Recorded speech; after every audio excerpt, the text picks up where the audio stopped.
26 de septiembre del 2014. Iguala, Guerrero. Lo que comenzó como una actividad estudiantil terminó convirtiéndose en una de las tragedias más desgarradoras de la historia contemporánea de México. La misteriosa desaparición de estos estudiantes ha dejado una cicatriz profunda en la nación y su paradero sigue siendo un enigma. Secretos oscuros y eventos inquietantes rodean aquella fatídica noche. Este es el caso de Ayotzinapa. 1960. México se vio envuelto en la Guerra Sucia, una época de represión y desapariciones forzadas, la sombra de la masacre de Tlatelolco en 1968, donde cientos de estudiantes fueron brutalmente asesinados. Aún se cierne sobre el país. En la era moderna, la violencia del narcotráfico y la corrupción desenfrenado han dejado cicatrices profundas. En este ambiente de tensión y desconfianza, los estudiantes de Ayotzinapa se preparaban para alzar sus voces. Sin embargo, en una noche fatal del septiembre del 2014, los oscuros eventos alcanzaron su clímax. Los estudiantes de la Escuela Normal Rural de Ayotzinapa fueron interceptados por la policía local y fuerzas de seguridad en Iguala, Guerrero. Ellos se dirigían a la Ciudad de México para conmemorar el aniversario de la masacre de Tlatelolco de 1968. Sin embargo, fueron detenidos y, según informes, entregados a un grupo criminal conocido como Guerreros Unidos. Pero, para entender lo ocurrido con los 43 estudiantes, es esencial analizar el contexto histórico, político y social que antecede a este trágico evento. Las escuelas normales rurales, como la de Ayotzinapa, surgieron en los años 1920 como una parte de un proyecto postrevolucionario que buscaba alfabetizar a las comunidades de más marginación en México.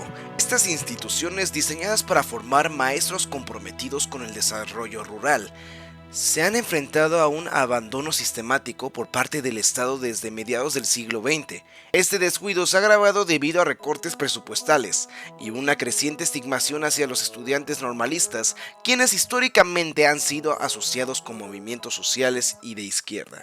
En este contexto, no solo es una escuela, sino un símbolo de resistencia frente a los políticos neoliberales, que desde los años 80 y 90 han priorizado la privatización y disminución del gasto público en educación. La creciente violencia en el estado de Guerrero es otro factor clave. Durante décadas, esta región ha sido escenario de conflictos armados, movimientos campesinos y luchas por la tierra. Además, Guerrero es uno de los estados más afectados por el narcotráfico, la corrupción gubernamental y la colusión entre autoridades locales y crimen organizado. La desaparición de los 43 de Ayotzinapa no fue un hecho aislado, es el resultado de un contexto histórico y social marcado por décadas de represión, desigualdad y abandono. Ese día los estudiantes viajaban en autobuses para recaudar fondos y asegurar transporte para asistir en las manifestaciones del 2 de octubre en Ciudad de México. Sin embargo, la Policía Municipal de Iguala y Cocula, presuntamente en colusión con el crimen organizado, bloqueó el paso de los autobuses y comenzó a disparar contra ellos. La situación se deterioró rápidamente y derivó en enfrentamiento donde también intervino el cartel Guerreros Unidos. Las autoridades abrieron fuego contra los estudiantes, lo que resultó en 3 estudiantes muertos y 3 transeúntes.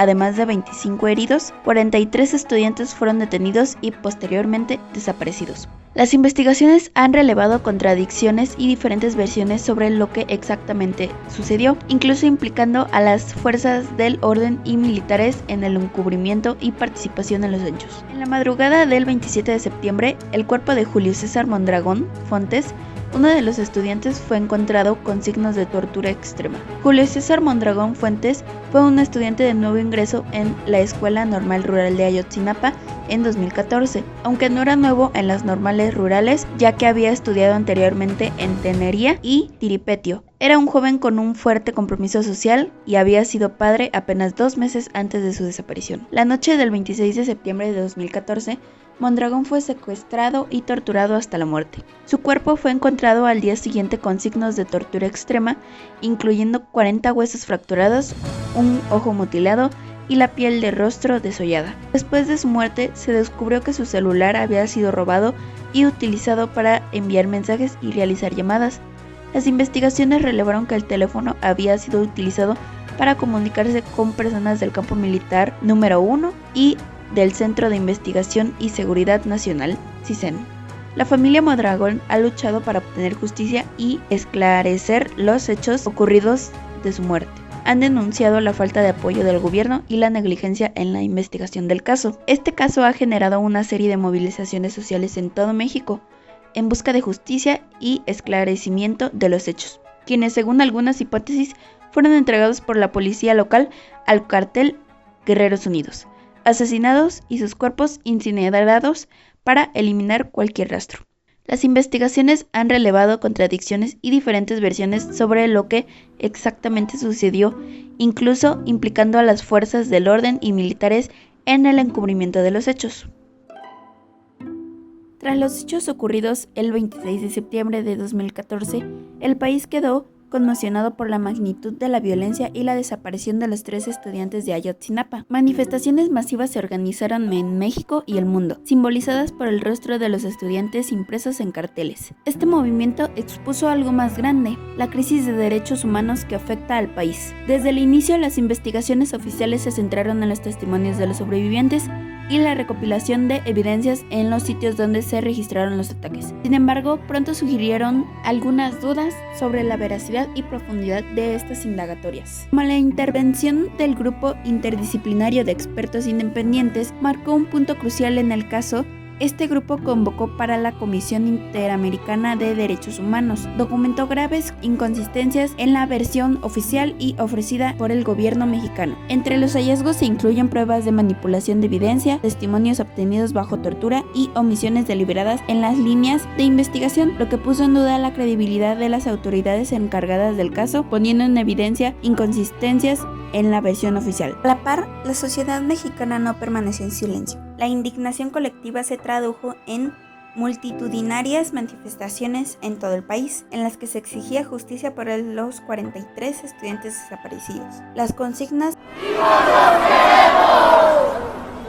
¡porque vivos se los llevaron! resonaron en las calles, plazas públicas y redes sociales. La presión mediática y la constante movilización social obligaron al gobierno a enfrentar las demandas de transparencia y justicia. Aunque el caso sigue siendo un símbolo de impunidad y de las profundas fallas en el sistema de justicia mexicano, las investigaciones independientes y la movilización social dejaron al descubierto las enormes fallas y omisiones en la búsqueda de justicia para los 43 estudiantes. La intervención del GIEI cuestionó las versiones oficiales mientras las calles se llenaban de exigencias por la verdad.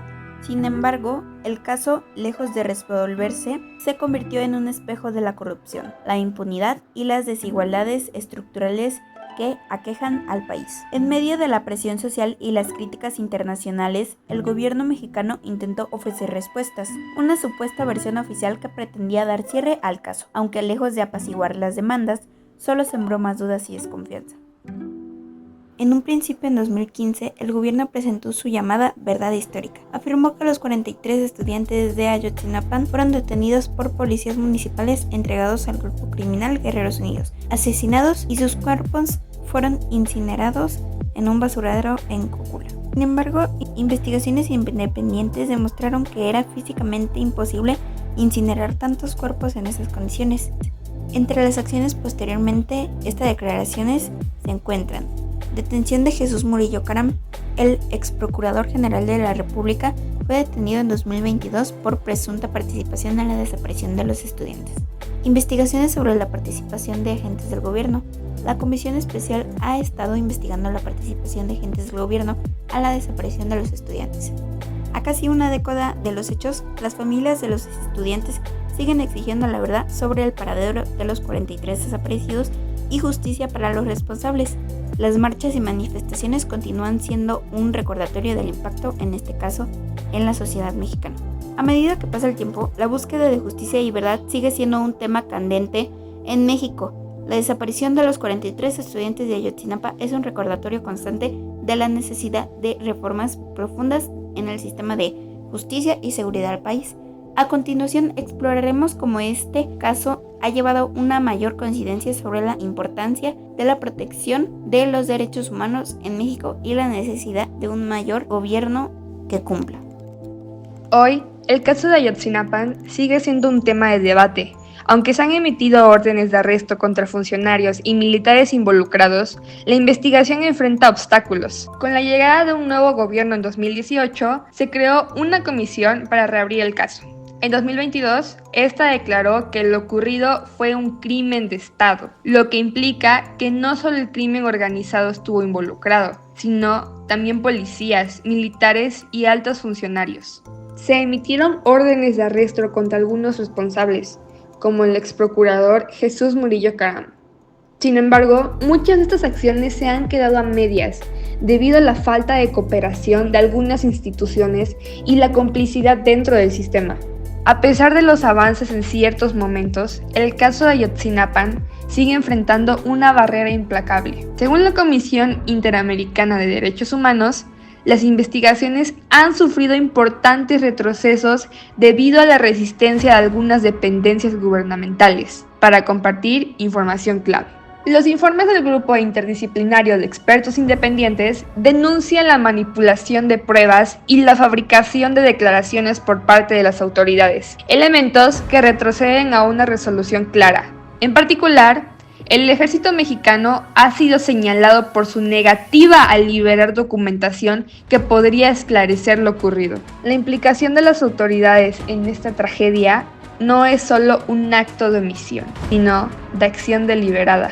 Desde los policías municipales que entregaron a los estudiantes al crimen organizado, hasta los altos mandos que encubrieron los hechos, el papel de los funcionarios públicos ha sido central en este entramado. En un informe publicado por la Oficina de Alto Comisionado de las Naciones Unidas para los Derechos Humanos, se documenta que al menos 34 detenidos en las primeras etapas de investigación fueron torturados para obtener confesiones falsas. Este patrón no solo refleja la falta de ética en las instituciones, sino también un intento sistemático por ocultar la verdad.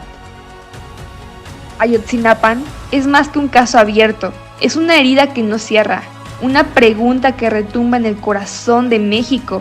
¿Qué ocurrió realmente aquella noche? Mientras el gobierno presenta versiones incompletas y las investigaciones se diluyen, la sombra de la verdad sigue creciendo. ¿Qué precio tiene ocultar los hechos? ¿Quiénes son los verdaderos responsables? ¿Por qué tanta resistencia para hallar las respuestas? Cada día que pasa sin justicia es un día en el que permitimos que la impunidad gane terreno. No basta con exigir respuestas al gobierno, a las instituciones o al sistema judicial. También debemos cuestionarnos como sociedad. ¿Hemos hecho lo suficiente para exigir la verdad? El eco de los 43 estudiantes no se silencia con declaraciones vacías, ni promesas incumplidas. Mientras sigan existiendo quienes luchan por recordar, su ausencia será un recordatorio constante de que la justicia en México sigue siendo un privilegio, no un derecho.